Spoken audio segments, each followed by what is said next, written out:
If you're at the point with your dog that you think, I thought I would be way further ahead in my training by now, it's still really frustrating. You feel like you've tried everything, but your training hasn't progressed the way you hoped it would.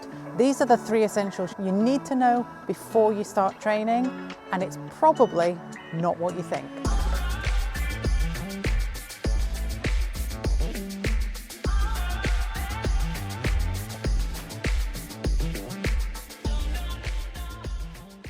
If you're new to the channel, hit the subscribe button and click the bell to make sure that you don't miss another video. Over all the years of me training police dogs and being a professional police dog handler, I have tried and tested many different ways of doing things. And I have established essentially a blueprint to success that works for pretty much any dog that I have ever come across. From what would normally seem like really frustrating, hard to train dogs to really worried and anxious dogs that need confidence building up. So the framework and the blueprint works beautifully for both and everything in between. So let me share the 3 essentials that you need to know before you even start training. Behaviours are not the first thing that we teach our dogs. Here at Genius K9, we focus on building rock solid foundations, and we do it through games, so it's a load of fun. But our focus is not about teaching behaviours initially. It's all about teaching 3 core pieces that form the blueprint to rock solid foundations. So the first is connection. If we don't have connection, we are going to struggle to use rewards and begin to teach our dog anything. So we need connection first. Now we do that through interactive play, and then we add another layer on to make it even better.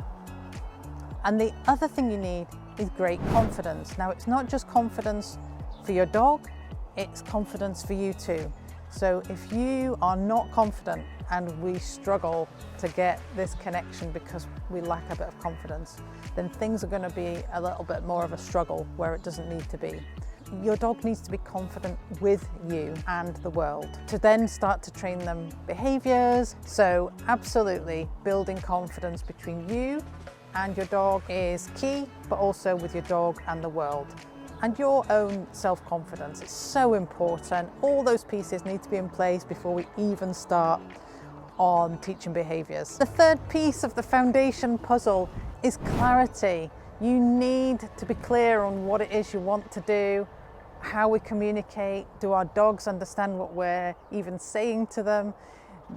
Are we clear on what we want our dogs to do? So all these things can really get in the way of teaching behaviours, because sometimes we don't have a clear picture of what it is we want to do and how we want to do it. So we're not focusing on the behaviours, we're focusing on 3 essential pieces of the foundation puzzle. But let's go back, let's have a look. Are those foundation pieces in place? Do you have a great connection? Are you confident? Are you clear about what you want to do? The most important essential is foundations.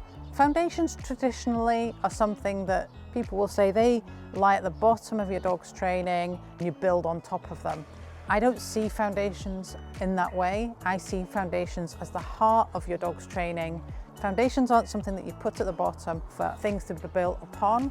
You put them in the center for everything else to be built around. That's the way I see it, and that's the way I teach it. The difference being is it's not something that you do at the beginning and you leave behind and say farewell to it in the distance, never to be revisited again. The difference is the most successful students put foundations at the heart of the dog training. We spent longer on the foundations than anything else. We put them at the heart of our training and we revisited foundations often. The difference in the overall success of our dogs in the long run with even way more advanced things was absolutely night and day. So foundations are really essential, but spend way longer on foundations than you think you need to do. We train our foundations through games, so it can be a ton of fun. It certainly is the way we do it. When you do it that way, we go deep on foundation rather than just skimming over the surface and then moving on to more advanced things.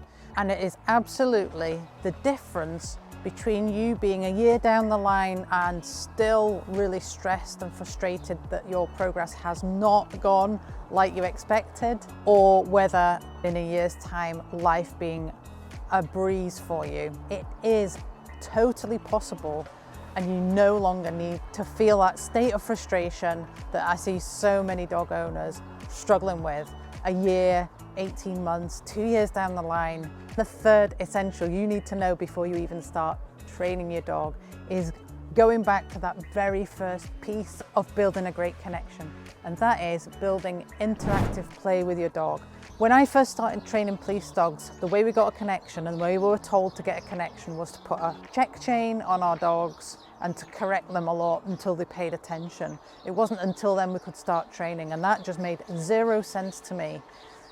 So when it got to the point where I was in charge of my own destiny and I could do what I wanted with my own dog and then with my own students' dogs, I turned that way of thinking completely upside down, and we did not start with putting a collar on our dog to correct them to get attention.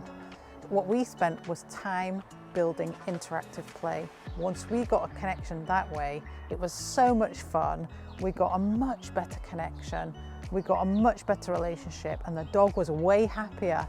So going forward and training other dogs and sharing that with my students, we do it even now. I do masterclasses on interactive play on its own because quite often we find it a little bit unnatural and we feel like it's a little bit alien to play with our dog in a way that feels really natural and it really flows. But essentially you can learn those skills. If you do nothing else, just start to play with your dog. Tune into what they really love. Don't try and make them play in a way that they don't love. It's got to be reinforcing to them. Reinforcement builds behavior. The more they love, the more they do. The more they love playing with you, the more they'll do it. The more they get to play with you for doing something really cool and really good, the more they do it. So interactive play, let's start there. You could even start that today and give yourself the next week or 2 weeks just playing with your dog and seeing how things change for you. So when it comes to training your dog, if you've ever wondered what dog owner type you are, we've got a really fun quiz. If you click the link in the comments below, you can take the quiz. It's super fun, and you also get access to even more resources and some fun games that you can have a go at if you've never tried training with games before. And if you like this video, click the thumbs up, hit the subscribe button, click the bell so you don't miss a thing, and I'll see you in the next video.